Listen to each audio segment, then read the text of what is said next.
이번 주 포항 MBC 뉴스를 다시 짚어보는 코너. 포항 MBC 뉴스 유튜브에서만 만날 수 있는 특별한 시간. 관행의 얽매인 방송 포맷에서 벗어나 유튜브 갬성으로 진행되는 포항 MBC의 혁명적인 4차 언론혁명. 포항 MBC 뉴스 브리핑 시작합니다. 네, 저희는 포항 MBC에서 만나서 일하면서 애 키우고 취재하고 기사 쓰고 생방송으로 뉴스를 진행하는 김향일 장미쁨. 박성아 기자. 이지연 AD입니다. 네, 반갑습니다. 반갑습니다. 네. 네, 그러면 첫 번째 주제부터 이야기를 시작해 보겠습니다. 지금 저희 추석 연휴가 이제 끝났는데요. 코로나19 지금 경주하고 포항이 연휴 전부터 확산세가 크게 이제 지속되고 있었는데 이번에 연휴를 기점으로 약간 축소되는 것 같기는 했지만 추가 감염이 크게 일어나진 않았거든요. 그렇지만 아직 안심하기에는 좀 이르다라는 평가가 많이 나오고 있습니다. 연휴 기간에 특히 이제 경주에서 많이 환자가 발생했고 또 이제 그 굿모닝 병원에서 환자가 발생해서 병원이 코호트 격리되고 또 늘푸른 요양병원에서도 2명의 환자가 발생해서 또 이 요양병원도 코호트 격리되는 좀 사태가 발생해서 연휴 기간 좀 경주시에서는 많이 긴장한 어떤 시간이었죠. 근데 다행히 추가 확진자는 없었습니다. 근데 여기 한 1,000여 명이 넘는 사람들이 이 관련해 가지고 코로나 이제 확진 검사를 받고 했는데 대부분 음성으로 밝혀져서 다행이었고요. 연휴가 시작되기 바로 하루 전에 포스코 계열사인 포스코 엠텍 직원이 포스코 내에서 작업을 하다가 하는 직원이었는데 이분이 코로나 확진 판정을 연휴 바로 하루 전에 이제 받아서 또 상당히 저희들 포항에서 긴장하는 그런 상황이었습니다. 특히 포스코 직원들은 상당한 수천 명의 직원들이 근무하기 때문에 만에 하나 포스코 내에서 그 확진자가 다수가 발생할 경우에는 크게 번질 수 있기 때문에 관련해서 또 623명이 검사를 받았는데 같이 일했던 동료 직원 한 명하고 이렇게 확진이 나오는 상황이었습니다. 그래서 다행히 어쨌든 연휴 기간에 많은 확진자가 나올 수 있는 상황이었지만 크게 발생하지 않아서 좀 다행이었다 이런 상황이었죠. 예. 제가 연휴 기간에 당직을 누구보다 잘 알고 있죠. 했지 않습니까? 그래서 좀 불안했어요. 또 나면 어떡하지. 네, 그랬는데 다행히 한 토요일 주말부터 많이 좀 확산세가 주춤했고요. 그 뒤로는 이제 좀 일요일에는 안 나오고 그러다가 이제 어제 포항 교도소에서 네. 30대인 그 교도관 한 분이 확진 판정을 받았어요. 뭐 아까 말씀하신 것처럼 포스코 같은 경우에도 좀 이렇게 같이 밀폐되어 있는 공간에 많이 있기 때문에 또 전파가 우려가 쉽게 될까봐 우려가 큰 것처럼 교도소도 마찬가지잖아요. 그렇죠. 교도소도 이제 작은 공간에 많은 사람들이 여러 명이 있기 때문에 좀 안 그래도 저희도 더 나면 어떡하지 이런 식으로 걱정을 많이 했는데 다행히 뭐 직원이랑 재소자 다 검사했는데 500명 모두 음성으로 나왔습니다. 이게 또 재소자 같은 경우는 만약 그 코로나 확진 판정을 받았을 때 어떻게 관리할지 이것도 상당히 좀 문제거든요. 그 격리병원에 병동에 가더라도 또 그 재소자를 또 관리해야 될 또 경찰이 또 붙어야 되고 그래서 확진자가 만약 다수가 나왔으면 네. 좀 큰일 날 뻔한 그런 그렇죠. 상황이었죠. 예. 안 그래도 지금 이제 병상이나 이런 게 많이 부족한 상황인데 그런 어떤 집단 감염에 대해서 우려하는 이유가 또 그런 부분이니까요. 정말 굉장히 다행입니다. 근데 이제 확진자가 지금 굉장히 저희 지역에서 많이 확산되고 있어요. 저희가 지난주에도 말씀드렸지만 포항과 경주 지역의 감염률이 그 인구 대비로 분석했을 경우에는 결코 적지 않은 수준이고 그리고 또 경주는 98명, 포항은 104명까지 지금 늘었는데 이게 지금 감염 경로가 분명하게 밝혀지지가 않았고 이번에 이제 교도소에 에서 감염되신 이분도 지금 일부 동선이 과거에 9월달 말에 확진자와 일치하는 부분이 있었던 것으로 나오기는 하지만 또 그 동선에서 처음에 이제 문자가 왔을 때 검사 받으라고 했을 때는 이제 검사를 안 받으셨단 말이에요. 그러니까 그런 걸로 봐서는 크게 접촉했던 것 같지는 않단 말이에요. 근데 이제 나중에 뭔가 증상을 느끼고 검사를 받으셨기 때문에 항상 좀 조심하실 필요가 있고 조금이라도 이상한 증세가 나타나면 빨리 검사를 받으시는 게 필요할 것 같습니다. 코로나 문제는 이렇게 좀 정리를 하고요. 또 포항 지역이 지금 또 큰 이슈가 또 수성리 사격장 문제가 이슈로 부각되고 있습니다. 이 문제는 어떤 그 문제인지 일단 장미쁨 기자가 좀 설명을 네네. 해주시겠습니까? 예. 그러니까 이제 수성 사격장이라고 해서 포항시 장기면에 이제 1,246만 제곱미터 정도로 되어 있는데 이게 굉장히 오래됐더라고요. 1965년도에 만들어졌고 저는 어떤 뭐 사격장이라고 해가지고 어떤 건물을 말하는 줄 알았는데 그게 아니라 뭐 산이랑 둘러싸여 있고 야산, 뭐 벌판 이렇게 되어 있는 곳이어서 여기서 이전부터 우리나라 뭐 해병대나 이런 데서 그 훈련을 많이 하던 곳이고 주변에는 50여 가구 그리고 130여 명 정도 이제 주민들이 살고 계신다고 하는데 이게 이제 원래는 이곳에서 이런 대규모 훈련이 없었는데 올해부터 주한미군에서 아파치 헬기 사격 훈련을 하고 있어가지고 원래는 이게 경기도 포천에서 이루어졌었는데 그 포천에 있을 때도 이게 굉장히 민원이 많았다고 해요. 근데 이제 이번에 포항으로 오게 되면서 우리 지역에서도 지금 큰 민원이 발생하고 있는 상황입니다. 이곳으로 이제 훈련을 옮기게 된 이유에 대해서는 분명하게 뭐 미군에서 밝히고 있진 않아서 알 수는 없지만 저희가 추측하기로는 뭐 그 포천에서 민원이 굉장히 많아서 좀 크게 문제가 됐었고 그리고 그럼에도 불구하고 어쨌든 미군에서 훈련을 해야 된다라고 이야기하고 있기 때문에 국방부에서 이쪽을 이렇게 해준 걸로 알고 있어요. 근데 뭐 이거는 조금 더 좀 조사를 해봐야 될 것 같습니다. 근데 이제 지금 장기면 주민들의 피해가 엄청 심각하다고 호소를 하고 있잖아요. 사실 1965년에 이제 수성 사격장이 지어진 이후부터 뭐 해병부대, 해군부대, 방위산업체 등이 곡사화기, 직사화기, 전차 헬기 등 각종 화기 이제 훈련을 그쪽에서 했단 말이에요. 그래서 뭐 불발탄이나 소음 아니면 뭐 화재 위험도 다 감수하면서 지내고 계셨어요. 거의 60여 년간을 뭐 실제로 헬기 사격 불꽃이 튀어가지고 화재가 발생한 네, 적도 맞아요. 있다고 해요. 네, 그래서 이제 주민들이 국가 안보를 위해서 지금까지 참아왔는데 그렇죠. 올해부터 주민들의 동의 없이 이제 아파치 헬기 사격 훈련까지 시작이 된 거죠. 그래서 한 주민은 그 헬기 사격 소리 때문에 뭐 전화를 맞아요. 받을 수도 없을 정도라고 일상생활이 진동과 소음 불가능한. 때문에 네 그렇다고 하더라고요. 그래서 이제 주민들이 지금 엄청 분노를 크게 느끼고 계시는 또 이게 이제 들어보니까 기존의 해병대 헬기 사격 훈련은 그 지상에서 떠서 고정된 상태에서 이렇게 헬기 사격을 하는 거고 지금 아파치 헬기 사격은 기동하면서 계속 움직이면서 사격을 하는데 이게 훨씬 더 또 소음도 크고 이렇게 그 가속도가 피해가 높겠네요. 피해가 더 크다 이런 이야기를 하더라고요. 예. 사실 소음만 있어도 굉장히 큰 그쵸. 불안이 있는데 그렇게 헬기가 그렇게 왔다 갔다 하고 이제 화재 위험에도 노출돼 있다고 하는 게 굉장히 불안해요. 네. 그래서 뭐 오늘 포항시 의회에서도 성명을 발표를 했는데요. 잠깐 뭐 소개를 해드리자면, 그러니까 장기면에 사신 분들이 지난 60년 동안이나 이제 국가 안보를 위해서 이렇게 군 사격장 훈련, 뭐 폭음, 진동 이런 거를 다 견디면서 살아왔는데 올해 2월에 장기면 수성 사격장에 이제 미군의 아파치 헬기 사격 훈련이 시작되면서 진짜 그 전보다도 훨씬 엄청난 소음과 진동으로 이제 대부분의 주민들이 재산 피해 그리고 안전 위협을 호소하고 있다.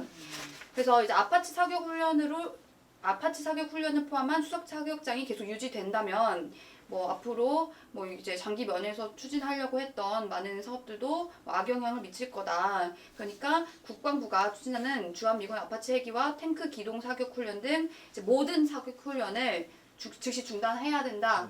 그리고 수석 사격장을 완전히 폐쇄해야 된다. 이런 식으로 성명서도 채택이 됐고요.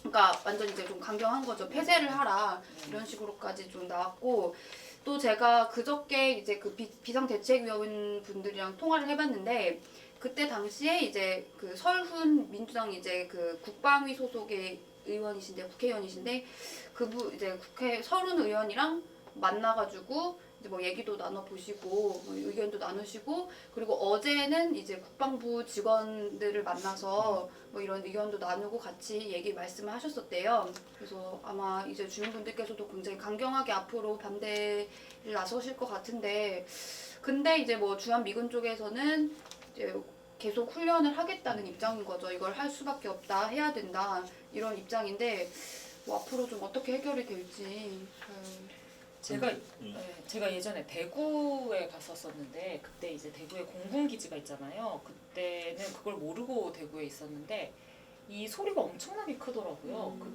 그 헬기나 이런 소리가 그래가지고 저는 이제 이유를 모르니까 너무 무섭고 불안해가지고 전쟁이 났나 약간 이런 생각까지 들었어요. 근데 주변에 보니까 사람들이 다 너무 평화로운, 그러니까 의식을 하지 않은 거예요. 이미 다 익숙해져 있어가지고 그래서 이런 데서 어떻게 살까 이런 생각이 들 정도로 저는 굉장히 좀 약간 굉장히 이게 막 시끄럽고 막 진동도 느껴지고 이래서 좀 힘들었거든요. 엄청난 스트레스가 있을 것 네. 같아요. 그런 근데 소리를. 일반 헬기도 아니고 군 그렇죠. 헬기고 사격한다고 그렇죠. 하면 그거보다 더 불안- 심하다고 더 하니까. 불안한 그래서 이게 주한미군이 뭐 우리나라를 위해서 와 있다고 하지만 또 거기에 대한 또 여러 가지 또 이견도 있잖아요, 그죠?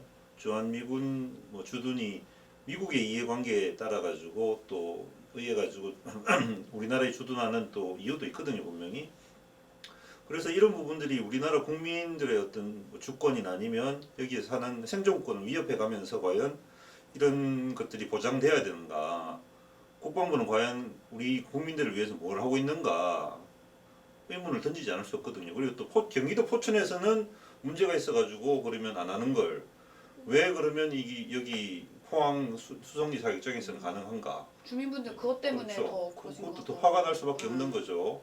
거기서는 또 안 하는 걸 왜 우리는 받아줘야 되느냐 이런 부분도 있고 좀 국방부가 국민들을 생각해서 정말 자국의 국민들을 위해서 좀 이런 부분들을 강력하게 좀 대책을 세워야 된다. 저는 그렇게 생각하고 또 이게 꼭 이 주민들한테만 피해를 주는 게 아니고 인근에 블루벨리 산업단지라든가 또 양포 마리나항 개발 사업도 지금 이루어지고 있는데 이런 부분에도 부정적인 영향을 줄 수밖에 없거든요. 그래서 이런 부분은 좀 강력하게 좀 포항시도 그렇고 지역 국회의원도 그렇고 또 국방부도 그렇고 좀 대책을 세워야 된다 그렇게 생각됩니다. 네, 그리고 저희 이제 포스코 최정우 회장의 그 급여 문제가 있어서 노조에서 이제 오늘 기자회견을 했었는데요. 이게 이제 항상 포스코 회장들의 어떤 연봉이나 이런 게 좀 논란이 되고 있는데 이번에도 뭐 차이가 없었습니다. 어떤 내용이죠?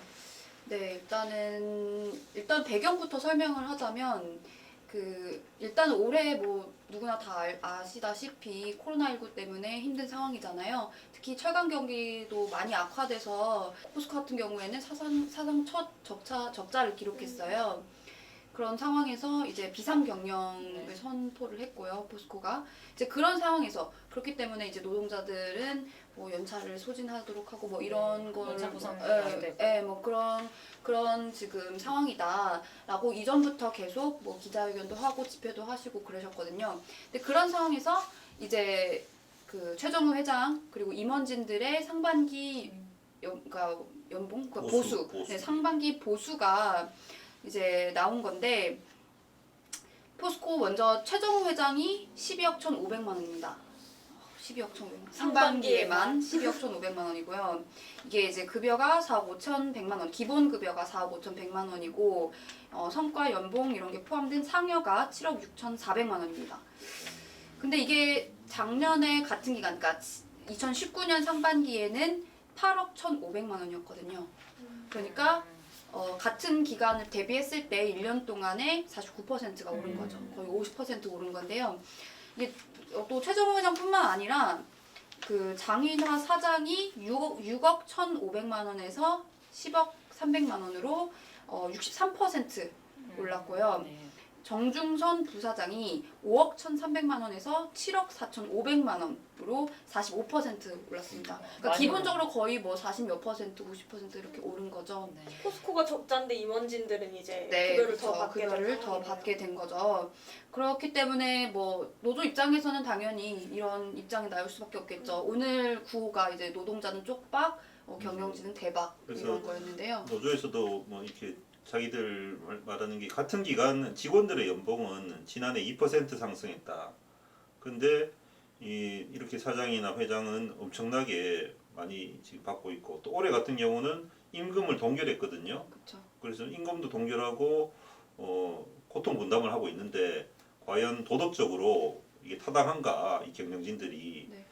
또 이런 그 포스코의 비상 경영 방침들이 이게 여파가 하청업체 직원들에게 고스란히 가고 있거든요. 네. 그래서 직원 수를 줄인다든가 또 하청업체의 어떤 그 연봉이 네. 줄어든다든가 이렇게 갈 수밖에 없는데 이런 부분들의 문제들이 또 산재로 이어진다든가 이런 여러 가지 부작용을 발생시킬 수밖에 없는데 이런 포스코 경영진들은 아주 많은 연봉을 챙긴다. 네. 이건 좀 문제가 있지 않느냐 이런 거죠. 그러니까 인원을 줄이면 원래 하던 뭐 3명이서 하던 일을 1명이 해야 되고 그렇게 되면은 노동 강도가 위험해지죠. 높아지고 위험해질 수밖에 없는 거잖아요. 그래서 실제로 뭐 본인들도 노동 강도가 너무 강하다 이런 식으로 말씀을 하셨었고요. 보통 이제 회사에서 이야기할 때 돈이 없다. 경영진이 이렇게 얘기하면 일반 노동자 입장에서는 그걸 사실 받아들일 수밖에 없잖아요. 회사에서 뭐 이렇게 노동자들이 뭘 요구를 해도 경영진이 돈이 없어서 어쩔 수 없다 이렇게 얘기하면 힘들어서 어쩔 수 없다 이렇게 얘기하면 특히 코로나 때문에 많은 분들이 그러셨을 테고 그러면 이제 우리는 노동자 입장에선 받아들일 수밖에 없는데 비상경영이라고 하면서 이렇게 경영진들이 많은 연봉을 가져가게 되면 그런 경영진들의 어떤 결정이라든지 이런 이야기들이 노동자들에게 사실 얼마나 호소력을 가질 수 있을지 그게 좀 의문이고 근데 사실 포스코가 이렇게 뭐 임원진들이 고액의 연봉을 받는 게 하루 이틀 뭐 있었던 일은 아니라는 거죠. 이전에도 권어준 회장 때도 지금 보니까 액수가 거의 비슷해요. 권어준 회장도 2017년에 24억 7천만 원을 받았거든요. 그러니까 전체 연봉 1년 예, 연봉 1년 연봉이요. 그러니까 2배를 하면 계산하면 거의 비슷한 비슷하네. 수준이고요. 그리고 이 당시에도 직원들은 한 1% 정도 연봉 인상률이 있었고 그렇게 보면 이런 어떤 CEO가 큰 돈을 받고 직원들은 되게 이렇게 적은 액수를 받는 게 경제가 어렵든 뭐 좋든 그런 게 좀 계속 반복되고 있는 좀 서글픈 그런 모습이 아닌가 그런 생각이 들고 또 그 당시에 제가 이제 스탠드업으로 했던 걸 보니까 그런 거네요. 그러니까 직원들의 희생으로 인한 성과를 직원들의 어떤 비용 절감하고 여러 가지 하청업체 뭐 이렇게 단속하고 이렇게 해가지고 한 그런 성과들을 그룹 CEO들이 경영진이 독식하고 있다. 그런 얘기를 제가 했었었는데 그런 게 또 반복되고 있는 것 같아서 좀 네. 씁쓸합니다. 네, 포스코 측에서는 이번 이렇게 49% 오르고 뭐 이런 식으로 오른 게 그러니까 기본 급여 자체는 그대로다. 그대로인데 그러니까 올해는 3년 동안 장기 근속을 하면은 네네. 인센티브가 나온대요. 그게 올해는 보수에 포함돼서 오른 거다라고 설명했습니다. 네. 포스코 문제는 그렇게 정리를 하고요. 지난달 저희들 포항 MBC에서 집중 보도했던 네이처 ENT 관련된 뉴스들 했는데 이번 주도 논란이 좀 됐습니다. 어떤 환경원 단체에서도 성명을 냈죠. 네, 환경단체에서 이번 주에 기자회견을 했는데요. 그러니까 이 네이처 ENT 그리고 에코시스템 모두 과도하고 그런 기형적인 폐기물 매립장 증설을 하고 있기 때문에 받아들일 수 없다 이런 기자회견이었습니다. 네이처 ENT가 지금 주장하는 게 안정화 사업을 해야 한다. 지금 있는 묻혀 있는 폐기물들이 안전진단을 받았을 때 D등급이 나왔기 때문에 육매립장에서 안전진단에서 D등급이 나올 정도로 위험한 상황이기 때문에 이거를 안정화 작업을 해서 옆으로 옮기고 거기에다가 이제 뭐 자기들이 매립장을 한다 이런 입장인 건데 이제 환경단체는 그렇게 주장하는 그 네이처 ENT의 주장이 뭐 꼼수다 네. 뭐 그런 얘기인 거죠. 그러니까 어쨌든 뭐 새로 그러니까 옮기고 나서 거기다가 새로 하는 거 아니냐 그 대규모로 다시 신설이나 마찬가지다 이런 주장이셨는데요. 그러니까 앞으로 20년이나 더 그렇게 되면은 그 초대형 매립장을 운영할 수 있게 되는 거거든요. 그래서 이제 환경단체에서는 그거 받아들일 수 없다. 특혜 소지가 있다. 뭐 네, 이런 그리고 얘기. 이제 그 과정에서 또 특혜의 소지도 있다 이런 입장이었고 그리고 또 이제 그러니까 크게 이제 두 가지를 이제 주요하게 말씀을 하신 건데 뭐 그러니까 처음으로 육매립장이 문제인 거거든요. 그렇죠. 그러니까 육매립장이 D등급이 나온 거예요. 그러면 육매립장이 D등급이 나왔는데 지금 네이처 ENT 측에서는 뭐 7, 8, 9, 네. 11-1, 11-2까지 모두 안정화를 해야 한다라는 주장인데 그러면은 다른 7, 8, 9, 11-1, 11-2도 문제라면 거기도 안전진단을 제대로 받아서 그러면 정말 D등급이든 뭐든 지능이 받아봐라. 맞는지 네. 확인을 해봐라. 다른 데도 위험한 건지 그럼 확인을 해라. 라는 게 첫 번째 그 뭐 업체는 6매립장을 파서 옮기면 네. 그것 때문에 다른 매립장도 위험해지니까 다 파야 된다고 이런 주장이 네, 있는 그러니까 육매립장에 작업을 하려면 다른 곳도 네, 다른 그러니까 영향을 뭐 이렇게, 받는다. 네, 그러니까 육매립장 작업을 하려면 그 작업을 하기 위해서 거기를 다 건들게 되는 거잖아요. 근처도 그렇게 되면은 다른 데도 다 위험하다. 그게 업체 측 주장이고 업체 측 주장인데, 그러니까 환경운동연합에서는 그렇다면 다른 데도 정말 위험한 건지 확인을 하자. 시설이 위험한지 평가를 다 해보고 네. T등급이 나오는지 그것도 알아봐야 된다. 네, 그것도 알아봐야 하고 그게 첫 번째 이제 논점이고요. 두 번째는 그러니까 그리고 육매립장이 만약에 그렇게 위험해서 안정화가 필요하다면 거기서 파는 폐기물 안정화한 다음에 기존에 뭐 운영되고 있는 폐기물 매립장으로 옮겨라 그러면 왜 굳이 지금 원래 과거에는 공원 부지였던 곳에다가 새로 폐기물 매립장을 해서 거기로 꼭 옮겨야 하느냐. 현재 운영되고 있는 다른 매립장을 그럼 이용을 해라.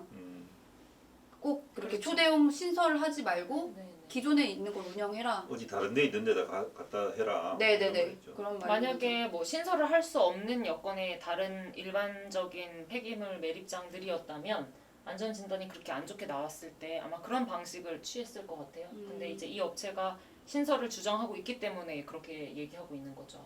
다른 방법을 더 찾아봐라 이렇게 당연히 얘기할 수 있겠죠. 네. 환경단체 입장에서는. 네. 그래서 이게 보면 뭐 땅짓고 헤엄치기라고 보통 폐기물 처리 산업을 얘기하던데 이게 요즘 굉장히 뭐 고수익을 낼 수 있는 뭐 그런 거라고 해서 증권 시장에서도 굉장히 뭐 유망주로 떠오르고 있고 폐기물 매립하는 게요. 그래서 계산을 해보니 이게 뭐 영업 비밀이라고 해가지고 정확한 단가는 알 수가 없어요. 그런데 폐기물 처리 단가를 근데 저희가 뭐 기본적으로 그냥 톤당 10만 원 정도로 해서 이게 매년 42만 톤씩 20년간 지금 매립할 계획이라고 환경영향평가에서 밝히고 있는데 그렇게 그대로 단순하게 계산을 하면은 1조 원 뭐 이상으로 나오거든요. 1조 엄청난 원. 돈이네요, 그죠? 그러니까 상당한 수익이 지금 예상되고 있고 이거는 말씀드린 것처럼 굉장히 지금 단순하게 좀 약하게 저평가해가지고 말씀드리는 거니까요. 이게 앞으로 또 그 하수 매립 단가는 더 올라갈 수도 네 있고. 계속 폐기물 지속적으로 매립 단가요? 폐기물 매립 계속 증가하고 있고 앞으로도 또 증가할 것으로 지금 예상이 되고 있기 때문에 이 업체를 객관적으로 평가한다면 업체 입장에서 본다면 그러니까 업체를 바라보는 시선에서 객관적으로 평가한다면 굉장한 특혜를 지금 사실 굉장한 이득을 입게 되는 거죠. 그래서 특혜 의혹이 일고 있는 것이라고 봐야 되겠습니다. 그래서 이 네이처 ENT도 사실 문제인데 저희들이 에코시스템은 그 또 추가로 좀 다뤄야 될 부분인데 이 부분도 지금 현재는 25m 높이로 그 매립장이 조성돼 있거든요. 그런데 이걸 15m 더 높여가지고 40m 높이까지 높이겠다는 겁니다. 지하에도 이미 20m 되어 있어요. 매립돼 있고 네. 그리고 또 이 지역이 저희들도 그 지도를 통해 가지고 확인을 해보니까 불과 주거지로부터 1, 2km 지금 문제가 되고 있는 네이처 ENT하고도 거의 인접해 있습니다. 가까운 위치고 그래서 거의 뭐 주거지에서 봤을 때는 거대한 쓰레기산이 만들어지는 그런 문제가 있을 수밖에 없기 때문에 여기에 대한 또 반대 입장도 강력하게 또 환경단체에서 표명을 이번에 했습니다. 뭐 저희 말고 다른 언론에서도 해당 내용을 다뤘었는데요. 이제 대표적으로 매일신문 사설이 있어요. 그래서 제목부터 보면 포항 산업 폐기물 매립장 확장 특혜 꼼수는 안 된다 나와 있어서 아까 말씀드렸듯이 뭐 이제 이 증설 사업을 통해서 막대한 이익을 창출할 수 있는 거잖아요. 그래서 뭐 산업 폐기물 매립장 운영에 막대한 이권이 걸려 있다는 것은 공공연한 비밀이다라고 말을 하면서 뭐 기존 네이처 ENT 운영에 있어서 발생한 문제들을 지적을 했고요. 안정화 작업에 대한 부분. 그래서 이제 이런 것을 종합적으로 봤을 때 결국에 환경단체나 시민들이 반대하지 않을 수가 없다. 이건 당연한 처사다라는 사설을 실었습니다. 업체에서도 네. 또 입장을 내고 있잖아요. 네, 업체에서는 이제 육매립장만 할 수는 없다. 안정화 작업이 현실적으로 불가능하다. 그렇기 때문에 뭐 인근의 매립장도 건들 수밖에 없다. 뭐 이런 입장이고요.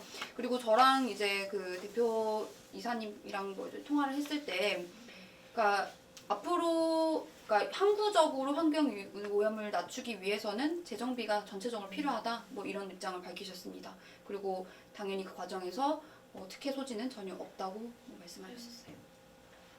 그리고 이제 저희 이번에 했던 뉴스들 중에 사실 원전 뉴스가 되게 중요했거든요. 그래서 저희가 예전에도 말씀드렸었지만 태풍 마이삭하고 하이선 때문에 그 원전들이 6기가 정지되고 2기는 또 문제를 일으키고 이렇게 좀 집단 정지하는 그런 상황이 있었는데, 그게 이제 원인이 원안위 조사 결과가 나왔는데요. 태풍 탓도 있겠지만 어떤 설비도 부실했기 때문에 더 태풍의 영향을 크게 받았다, 이렇게 결론이 나왔습니다. 얼마 전에도 전력 설비에 문제가 있어서 그 불꽃이 튀고 뭐 이래가지고 뭐 전기 차단기가 작동해가지고 이제 전기가 안 들어오고 이래서 원전이 위험해졌다 뭐 이렇게 말씀드렸었는데, 이런 전력 설비들이 대부분 이제 외부에 노출돼 있었던 거예요. 그러니까 뭐 아시겠지만 그렇게 추론해 볼 수 있는 거죠. 외부에 이렇게 드러나 있으니까 어떤 태풍이나 비바람, 뭐 바닷물, 뭐 해일이나 뭐 이런 거에 뭐 문제가 될 수밖에 없으니까요. 그래서 이게 또 재밌는 게 90년대 후반부터 조성된 신규 원전들에는 이런 설비들이 밀폐형으로 이미 다 되어 있는 거예요. 그러니까 어떻게 보면 거꾸로 얘기하면 이런 어떤 위험성이 뭐 어느 정도는 예측이 됐었다는 거죠. 그래서 충분히 예견이 가능했지만 이런 설비 보강이 되지 않았었던 것으로 이게 이 부분에 대해서는 이제 많이 언론에 많이 나오진 않았는데요. 저희들이 판단했을 때는 이게 보강할 수 있는 설비 중에 하나였다라고 생각했습니다. 한수원은 대부분 이런 것들을 비용으로 보는 것 같아요. 그래서 우리들이 봤을 때는 안전 문제인데 이걸 비용 문제로 보니까 접근을 하니까 이렇게까지 과도하게 어떤 조치를 취할 필요는 없다라고 판단을 한 거겠죠. 그러다 보니까 이런 뭐 기본적인, 우리가 봤을 때는 아주 기본적이고 기초적인 시설인데도 이런 데서 어처구니 없는 일이 벌어져서 원전 가동이 중단되는 뭐 사태가 발생했지 않습니까? 그럼 이건 만약에 저번에도 저희들이 지적했지만 노심용융이라든가 여러 가지 그 이후에 어떤 다른 사고로 또 연결이 되면 뭐 후쿠시마 참사와 같은 사고가 충분히 벌어질 수 있거든요. 그렇게 본다면 이걸 과연 비용으로만 볼 것이냐, 비용적인 문제만 아니고 정말 안전에 어떤 초점을 두고 접근해야 되지 않느냐, 그런 걸 알 수 있는 결과였죠. 네, 신고리 원전 1, 2호기도 이번에 이제 원전 주변에 있는 그 송전선이 제대로 고정이 안 돼서 그게 또 태풍에 흔들려가지고 네. 아까 말씀하신 것처럼 이제 그런 건 기본 설비잖아요. 뭐 전기 이런 것들은 공급. 네, 그런 것들이 좀 부실했던 거 아닌가 이런 의문이 제기될 수밖에 없죠. 그렇죠. 그래서 이제 뭐 고정 작업을 다시 좀 단단하게 하고 이렇게 해서 문제를 해결하겠다고 밝혔고, 이제 그 외부에 노출돼 있는 설비들도 다시 다 이제 밀폐형으로 다 바꿔서 이제 다시 운영을 하겠다 이렇게 밝혔습니다. 이 이제 원자력 안전위원회 조사 결과와 함께 또 이번 주에 또 이슈가 됐던 게 원안이 위상 격상을 위한 법률 개정안 발의, 그 더불어민주당의 한준호 의원이 발의를 했는데요. 이 부분도 굉장히 중요한 문제라고 보고 저희들이 다뤘습니다. 1983년에 저희들 그 원전이 첫 상업 원전을 시작했는데 보리 1호기를 시작으로 그 이후에 그 제대로 된 원전 안전 관리 감독 기구가 사실상 없었거든요. 28년이 지난 2011년이 돼서야 원자력 안전위원회가 만들어집니다. 그것도 그 후쿠시마 참사를 계기로 해가지고 그걸 반면교사 삼아가지고 우리나라에도 감독 기구가 있어야 되겠다 해서 만들어졌는데, 이게 만들어지고 나서도 계속 말썽을 빚은 게 뭐냐 하면 당시 장관급의 어떤 그 수준으로 만들어진 기구였는데 네. 박근혜 정부에 들어서면서 이걸 위상을 그 지위를 격화시켰어요. 장관급인 지위를 격화시키면서 감독기구로서 제대로 역할을 하지 못한다, 이런 비판이 많았거든요. 그래서 이제 이런 문제가 있다 보니까 그 문재인 대통령도 취임 초기부터 원자력 안전기구는 위원회는 이게 좀 대통령 직속 기구로 성격을 해야 된다. 근데 그렇게 이제 100대 국정 과제에도 포함시킬 만큼 그 명확하게 뜻을 표명했음에도 불구하고 계속 진척이 없었습니다, 지금까지. 근데 이번에 이제 한준호 의원이 발의를 한 거죠. 예. 그 내용이 어떤 겁니까, 그러면? 그러니까 이제 사실 내용 자체는 굉장히 간단해요. 원래 국무총리 소속이었던 이 원안위를 대통령 소속으로 바꾼다. 이래서 그냥 국무총리를 대통령으로 바꾼 것이거든요. 근데 이 문구는 간단하지만 그 함축하고 있는 의미는 굉장히 크죠. 왜냐하면 그 지금 국무총리가 원자력진흥위원회 위원장으로 되어 있는데 어떻게 보면은 국무총리 산하에 있다는 거는 그런 원자력 진흥을 담당하고 있는 장에게 이 원안위가 소속돼 있다는 거거든요. 그러니까 규제기관이 어떤 진흥기관에게 더 밀린다는 뜻이에요. 쉽게 얘기하면. 그러니까 아무리 규제를 강조하고 아무리 중요성을 이야기해도 진흥하는 입장에서는 아무래도 좀 더 유연하고 이런 더 원활한 이런 사건 처리나 이런 걸 원하기 때문에 충돌할 수밖에 없는데 그런 상태에서 진흥하자는 쪽이 더 운영을 원활하게 하자는 쪽이 우위를 점하게 되는 거니까 아무래도 원하는 입장에서는 말빨이 좀 잘 서지 않는 그러지 않았을까 이렇게 추측을 해봅니다. 원안위가 좀 더 책임을 갖고 더 원전의 안전에 대해서 더 많이 고민해야 되지 않을까. 근데 또 이런 부분에 대해서 환경단체나 뭐 시민단체에서는 사실 또 좀 걱정하는 부분도 많이 있거든요. 이게 잘 될까 실제로 이런 핵산업계의 어떤 그런 연결고리에서 잘 벗어나서 핵산업계가 아닌 국민들의 안전을 정말 잘 대변해 줄 수 있을까 이런 의문이 사실 많이 있어서 이런 걸 좀 많이 신경을 써야 할 것 같습니다. 네, 저희 포항FC 뉴스 브리핑 내일이 금요일이 휴일이어가지고 저희가 목요일에 좀 늦게 이렇게 자리를 만들어서 여러분들에게 이번 주 소식을 전해드리고 있습니다. 그래서 다음 주에도 연휴가 끝난 다음에도 또 더 좋은 소식으로 찾아뵙도록 하겠습니다. 시청해주셔서 감사합니다. 감사합니다. 감사합니다.